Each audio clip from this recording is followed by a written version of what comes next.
반갑습니다. 대기업 시청자 여러분들 그리고 리가캔바이오 주주님들, 오늘은 우리가 왜 이 리가캔바이오를 주목해야 되는지 한번 알아보는 시간이 될 건데요.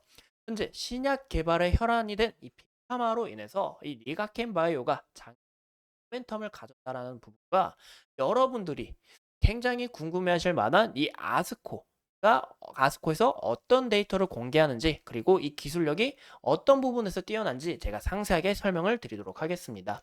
그리고 마지막으로 장기적인 시나리오와 그리고 리스크 요소까지, 오늘 영상도 굉장히 중요한 만큼 끝까지 시청해 주시고 좋아요와 구독으로 큰 힘 주시면 감사하겠습니다. 그럼 같이 바로 알아볼까요? 이제 리가켄 바이오를 투자하는 주주님이라면 이 ADC 모르실 수 없다 생각합니다. 하지만 제가 이제 좀 간략하게 또 설명을 드리자면, 이 ADC는 현재 차세대 항암제로 주목받고 있는데요. 또 다른 이름으로는 이제 항체 약물 접합제로도 불리고 있습니다. 보시는 것처럼 이 항체와 약물을 링커를 통해서 이렇게 접합해 준 것을 우리가 확인해 볼 수가 있겠죠. 근데 왜 이 ADC가 차세대 항암제로 주목을 받고 있느냐? 그러려면 우리가 이 항원과 항체를 먼저 이해하셔야 됩니다. 그럼 제가 이 A를 항원이라고 예시를 들어볼게요. 이 항체는 여기 있으니까. 이제 항원은 우리 몸에 침투를 하면서 이 암을 발생시키는 단백질입니다. 굉장히 나쁘죠. 그러면 우리가 이들을 죽여야 되잖아요. 그러기 위해서 이 몸에서 발생되는 게 바로 이 항체다라고 봐주시면 좋을 것 같아요. 즉, 이 항원은 문제점이고 항체는 이를 해결하기 위한 해결책이다라고 봐주시면 좋을 것 같은데요. 즉, 이 항원을 해결하기 위해서 만들어진 신약이 바로 이 ADC다라고 봐주시면 좋을 것 같습니다. 이 ADC는 효율적으로 암을 제거하고 있고, 현재 이 항암 트렌드에 있어서 가장 고된 기술로 좀 부각이 받고 있다. 또 심지어 부작용도 굉장히 적다라는 장점을 갖고 있습니다. 그러면 이 ADC가 왜 현재 빅파마들한테 크게 수혜가 될 수밖에 없느냐? 제가 한번 예시를 한번 들어볼게요. 현재 예, 예시를 하나 이야기를 들어보자면, 이제 유럽 같은 경우 특허가 이제 10년을 갖고, 미국 같은 경우 이제 신약 개발하면 20년이라는 이 특허 시간을 갖습니다. 근데 이 세대 항체 치료제들이 대부분 2000년도에 많이 만들어졌어요. 보이시는 것처럼 2023년 이 특허가 만료되는 거 굉장히 많이 보이시죠? 또한 2023년에만 약 27조, 굉장히 큰 금액이죠. 27조 규모의医薬품 특허가 만료가 됐다고 합니다. 제가 예시를 하나 들어보자면, 이제 2세대 항체 치료제 대명사인 이 에브비의 휴미라 또한 2002년에 출시가 됐는데요. 2002년에 출시가 되고 2021년에 이 글로벌 의약품 매출 1위까지 달성했던 이력이 있는 만큼, 이 에브비한테는 이 휴미라 없어서는 안 된다. 완전 애지중지했더라는 겁니다. 하지만 이 휴미라가 2018년에 유럽에서 특허가 만료되고 2023년에 이제 미국에서 특허가 만료가 되면서 이 매출액과 점유율이 굉장히 큰 폭으로 떨어진 것을 우리가 확인해 볼 수가 있습니다. 이런 부분에서 이제 빅파마 기업들이 많은 바이오시밀러 기업들에게 왜 소송을 하는지, 왜 제형 변경을 통해서 이 특허를 연장하는지 알 수가 있겠죠. 이런 이 매출 공백이 두렵기 때문에, 이 기업의 가치가 떨어지기 때문에, 이런 부분에 있어서 이 매출 공백을 채우기 위해서 이 신약 개발에 혈안이 되어 있다라고 봐주시면 좋을 것 같습니다. 그래서 제가 이 이야기 간단하게 풀어보자면, 빅파마 기업들 특허 만료 제품이 대량으로 쏟아지면서 현재 매출에 큰 타격을 받는다. 그래서 따라서 이 CDT는 이제 세포 유전자 치료제입니다. 세포 유전자 치료제와 이 ADC에 심혈을 기울이고 있다라는 겁니다. 그래서 신약 개발의 수단으로 최근 이 M&A나 이 라이선스 아웃을 주로 사용하고 있는데요. 2023년, 이 바로 작년에만 이 ADC에 초점을 맞춘 이 M&A나 이 라이선스 아웃이 약 131조에 달했으며, 2022년에 비해서 3배 이상, 그리고 19년 대비해서 9배 이상 증가한 수치다라는 것도 확인해 볼 수가 있습니다. 이 ADC 같은 경우는 이 FDA 승인을 받은 물질이 13개밖에 없어요. 13종밖에 없는데, 현재 약 150종에 달한 이제 후보 물질이 있다고 합니다. 그 중에서 이 150종밖에 안 되고 또 13종밖에 안 된다라는 거는 이 ADC 시장이 본격적으로 개화가 되고 있다라는 거예요. 그래서 이런 부분에 있어서 이 ADC 치료제 시장 규모는 2029년 약 47조에 이를 것으로 전망하고 있고, 이 시장 규모는 이 서서히 커질 수 있다. 이런 부분도 우리가 함께 참고해 주시면 좋을 것 같습니다. 왜냐? 바로 이 차세대 항암제로서 이 ADC가 좀 주력으로 이끌어 나갈 가능성도 높기 때문에 이런 부분에서 좀 기대감이 커졌다라고 봐주시면 좋을 것 같아요. 그래서 제가 이 이 레고캠 바이오, 이제 레고캠 바이오가 아니죠. 이제 리가캠 바이오죠. 이 리가캠 바이오가 2023년 이 최대 파이프라인 개발사 1위입니다. 이 글로벌적으로 1위를 달성했고, 또 무엇보다 최근 2년간 새로 개발된 이 87개의 ADC 약물 중 54%가 이 아시아 국가에서 개발됐다고 했는데, 이 아시아 국가에서 87개 굉장히 많이 개발됐죠. 근데 여기에 있어서도 이 레고캠 바이오가 테다 파이프라인을 갖추고 있는 만큼 이 기업이 향후 더욱 부각될 수밖에 없다라고 저는 이렇게 예상을 해보고 있습니다. 현재 총 4개 물질이 임상 1상 과정에 현재 진행 중에 있는데 이런 부분에서 좀 주가가 기대감이 형성되지 않을까라고 추측을 하고 있고, 이 무엇보다 이번 아스코에서 바로 어떤 데이터를 공개하느냐, 이 CS5001의 이란 일상 업데이트를 일상 데이터를 공개할 예정입니다.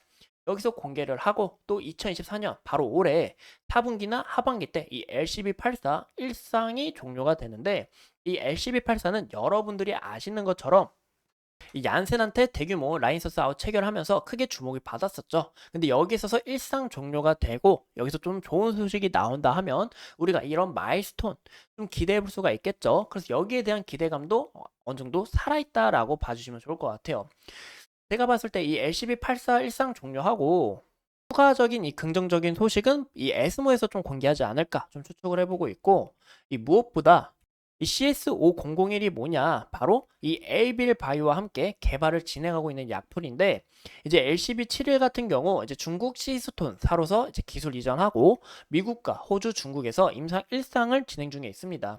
현재 선급급 1000만 달러 받고 이 마일스톤 지급금 약 3억 5,300만 달러를 받았는데, 임상 1상에 있어서도 이제 다양한 혈액암 그리고 고형암에서 이 안정성은 물론 이 항암에 있어서도 굉장히 좋은 소식을 보여줬다. 심지어 부작용도 적었다라는 거죠.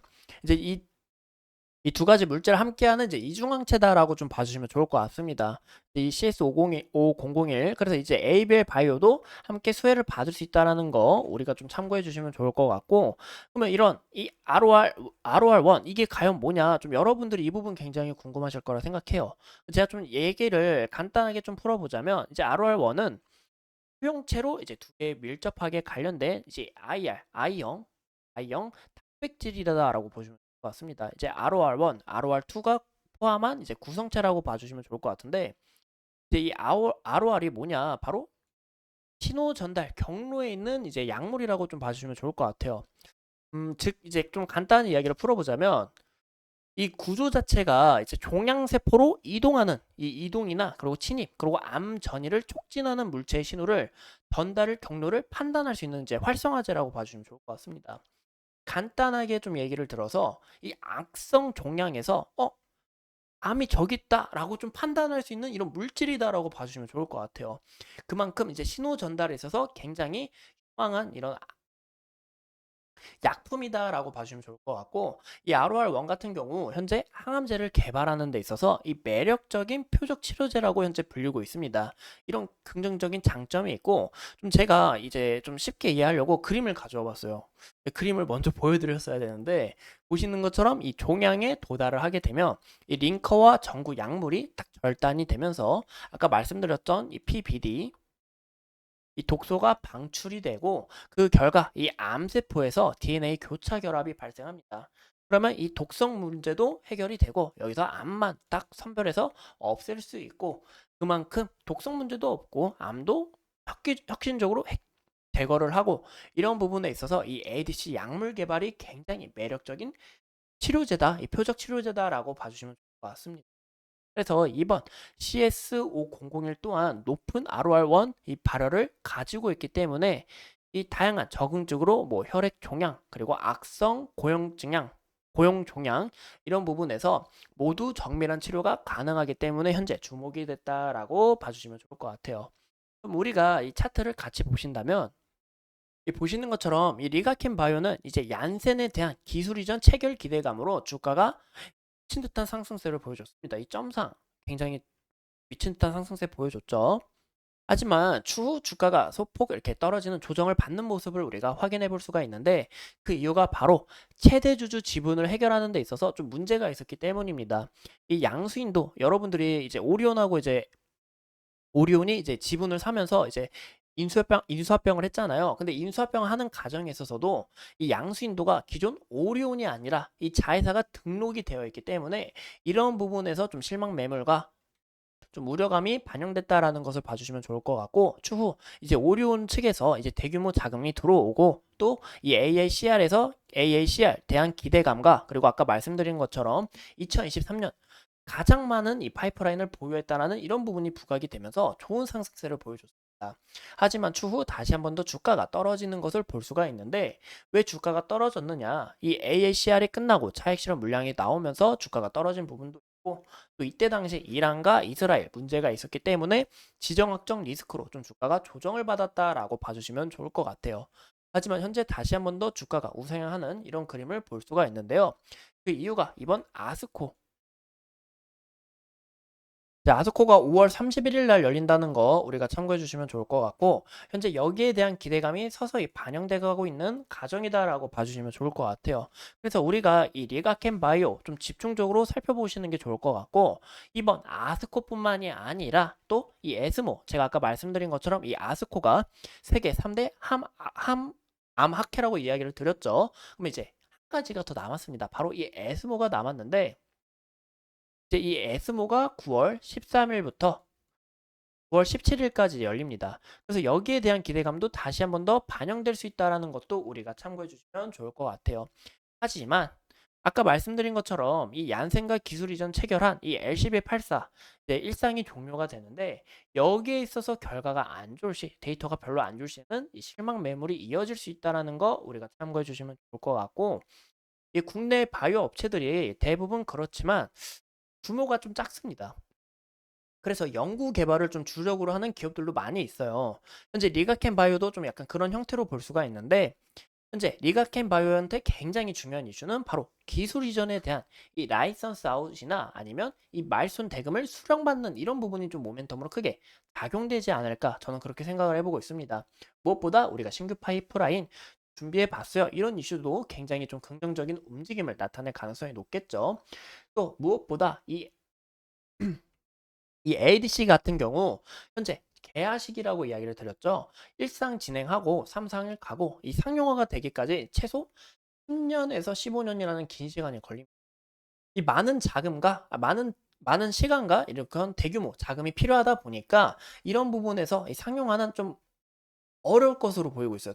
이게 상용화되는 시점이 정말 좀 길어지지 않을까 저는 좀 추측을 하고 있고 이런 부분에 있다 보니까 좀 지속적으로 이끌고 나갈 경우 재료는 살아있지만 오히려 이 재료가 지속적으로 부각이 될 경우 좀 실망 매물로 또 이어질 수 있다는 거 우리가 좀 참고해 주시면 좋을 것 같습니다. 왜냐? 우리가 상용화 기대하고 이 리가켄 바이오 실적도 좋아지겠지 이런 부분 기대하잖아요. 하지만 이 길어지다 보면 언제쯤 돼? 약간 이런 부분에 있어서 실망 매물로 이어질 수 있다는 거 우리가 참고해 주시면 좋을 것 같아요.